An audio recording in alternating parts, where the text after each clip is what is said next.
This week, a little bit of a different one this week. I've come down to Mum and Dad's. They're a couple of doors down from me. They're on about half an acre here, and they've built a house here not too long ago. Now, the problem we've got here is when, like most people build these days, you get a tap at the front, a tap at the back. Being a larger block, I'd like to give them some more water access right up the back here. So along this back fence here, we're going to put a tap halfway along this fence, going to put a tap over in that corner and another one just over here. I have just been down to Scone Outdoors and collected a trenching machine. I've got a bucket on that as well, and later on this afternoon I'll get a trench backfilling attachment for it. I just wanted to get out of there and get this started. So the pipe that we're working with today is a blue stripe pipe. This is it here. So it's 1 inch and it's known as metric or blue stripe pipe, and it's rated for, I guess you could say, higher water pressure applications. So probably three taps going in. And we're also going to run, I'll come over here. We're also going to run down towards the house here. We're going to run a pipe to get ready for some future irrigation that's happening in the next couple of weeks. I was actually hoping to get that done today, but it's just been so wet. It's not too bad in this backyard here, but as we get down closer to the house, this section down here, I just think that it's probably going to be a little bit too wet. It's going to make more of a mess, but this section all through here, we'll be doing a turfing project here. And we're going to actually use Surgrain zoysia, so that's going to be pretty cool. So coming up, we'll do obviously Surgrain zoysia planting.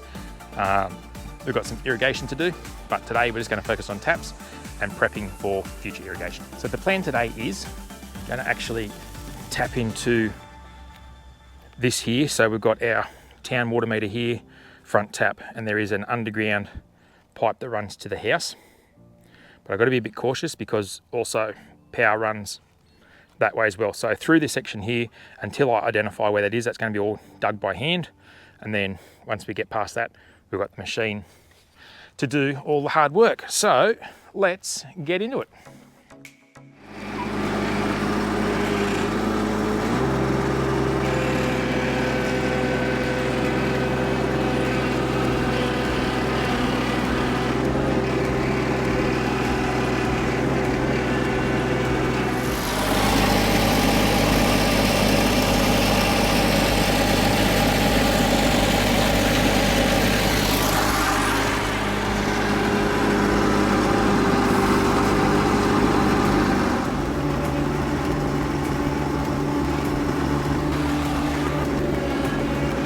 Righto, the fun part begins. I'm hoping this isn't super deep. I'm not expecting it to be. I'm hoping it's only about 300 or so.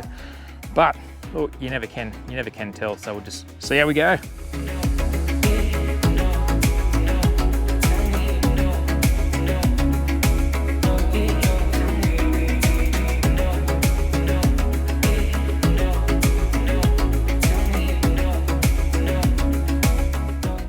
Okay, well that's worked out a little bit better than what I'd hoped for. When Mum and Dad built here, I did actually ask the builder if they could put me in a capped off intersection here or a joiner, and they've actually done it.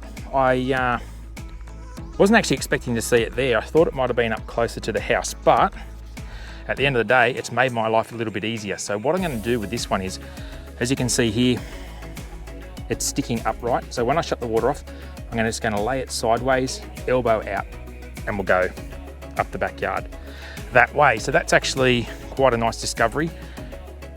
I would probably like to just dig this a little bit more by hand, because over here, I really want to put a valve box over here for when we do this front lawn here. So I'd like to put that there, but I might just see how I go. I might just play this one, play it out as it goes and see what happens. Well, that was kind of frustrating really, because I actually thought the camera was filming the whole time and it wasn't. So let me just bring you up to speed on what's been happening since the last clip.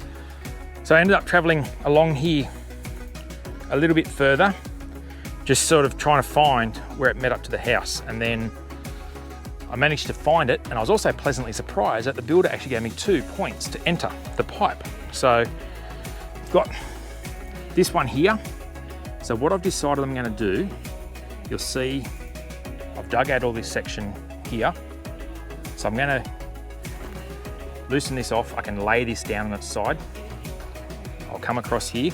I'll put a bank of 4 valves in here, which will give me probably 3 for the front and then 1 for the back, the grain section. So I'll do that, and I'll also loop that around. I'll put a T-piece there and I'll tap in, and we can start trenching now with the machine up the back and start putting in our pipes. So hopefully most of the hard manual work is done for the moment.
Okay, so day 2 now. Yesterday was a bit of a funny sort of a day.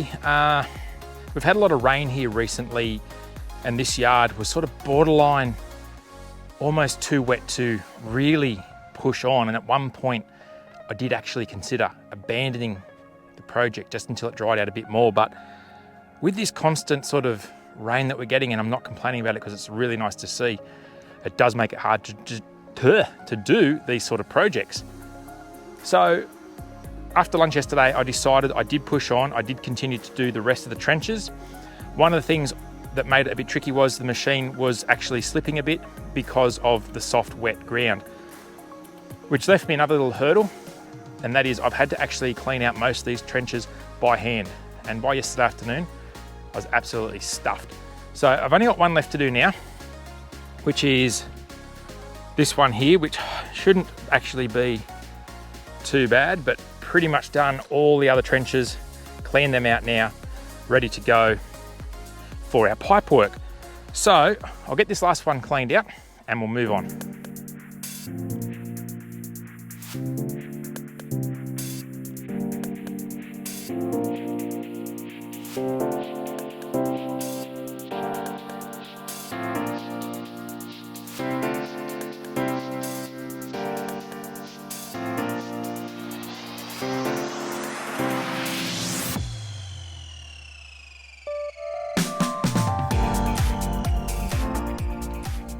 I wasn't sure at this point whether or not I was just delirious from spending so much time behind a shovel, or just thought that I'd just hook in and get this finished. But one of the big reasons why I've actually chosen to hand dig this section is because I don't have any plans to exactly where downpipes and drainage run. And as it turns out, I did actually find a couple of pipes with the shovel, or the spade I should say, which had I hit with the machine would have been quite costly. So although it was a lot of effort, it probably really set me up to get a head start on the irrigation system. So I did actually dig the whole perimeter of this lower section by hand. It was quite an effort, but I'm glad I got it done. It just sort of freed me up for the next morning so we could head into the irrigation store and order our parts from Woz at Irritrator in Scone.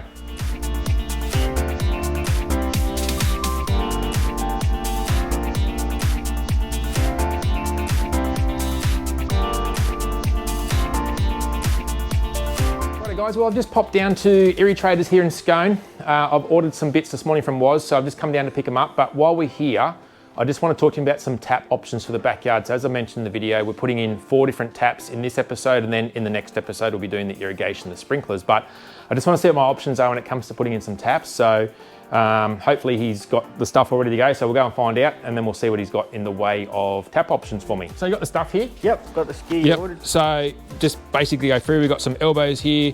Reducing bushes. Reducing bushes. Some 25mm metric tees. Yep. Fill-mac valves. Yep. Nipples. And they're for our sprinklers. Yes, right. Yep. Sprinkles will and manifold. And manifold for and stations. Thread tape. Righto, so the thing I just want to talk to you about some options with taps. Yep. So I had some ideas in my head. I just want to get your thoughts on it, and we'll go from there. Okay, so when it comes to my tap setup, yep. Just want to make sure that I'm probably doing the best possible solution for me. So basically it's going up against a steel post. So it'll be 3 fence posts and 1 individual post. Excellent. So what sort of solutions have you got there? I'm on that sort of clay sort of soil that we get around here, using the blue straight poly, obviously. From the area we live in, I've found that gal risers just don't seem to last anymore. Right. One, the quality of the gal's not there, and also the water's getting quite aggressive. So gal's like a metal? Yes, yep. So it's gal pipe. Yep. So the horses for courses, as far as if I was in a bushfire zone, I'd probably stick with gal. Yeah, right. Yep. Or then you can go up to better options, stainless steel, copper, Sounds all sorts expensive. of things. Yes, so, yep. So in your situation where there's no real mechanical incidents that are going to happen to snap it, yep. So we use what we call a FI elbow, yep. and that's 25mm to the blue stripe poly that you've got. So basically poly goes in that end? That's right. Yep. So that goes in the ground with your feeder line to it. Then in here we'll go a 25mm BSP elbow. Yep. And in a situation you might want to put a T instead and have 2 taps. Okay, so you can put a T and That's right. Cool. So now we just hit that with a reducing bush back to 3/4, and then our garden tap goes in here. Excellent. I'll just get you to hold that, and I'll just show you how we apply thread tape. Yep. So obviously we thread tape all the joints. Yep. How many times roughly would you go? I go 10 to 12. Yep. And I always try and, you've got to go with the pipe as it screws in and keep that tension on it. Listen, I've done probably tens of thousands of these. So you got a bit of experience. Yeah, I'd like $1 for everyone. Okay, and you'll come in and you'll get to a point where you get quite firm. Yep. And then just take it a little bit further. Yeah, nice. So in this situation, we would, in poly to poly, we'd apply tape and stab. We won't do that, it's quite messy. Yep, It gets on everything, so. Cool. And then, of course, then we've got our, if you're the fence post, we've got the saddle that goes on there, and I like to put it about there. Remember, that's anchored in the ground about 300mm, and tech screw off to your fence post. You can bend the tabs around in case you haven't got too big a post. So, so. Awesome. And another good tip is don't leave them out that way. Come back so it's in line with the fence. Right, okay. Therefore you don't hit it on the mower. Yeah, perfect. As you walk past. I like it. Whatever. Beautiful. Okay. Right, we'll grab 4 of those. Excellent. And we'll be good to go. Good Thanks, stuff. mate. Appreciate it. No worries. Great. Well, just as we're making some really good progress, Mother Nature had different ideas in store for me. It's been raining now for about 3 days, and this place is an absolute disaster. I've got trenches open everywhere, and they're absolutely chock-a-block full of water. I head back to work tomorrow for 5 days. So unfortunately, Mum and Dad are going to have to put up with this absolute disgrace of a mess for a little bit longer. Just need this to dry out now before we can go any further. So look, we'll wrap the video up here. If you've enjoyed it so far, please like and subscribe. It helps it grow. Share it with your mates too.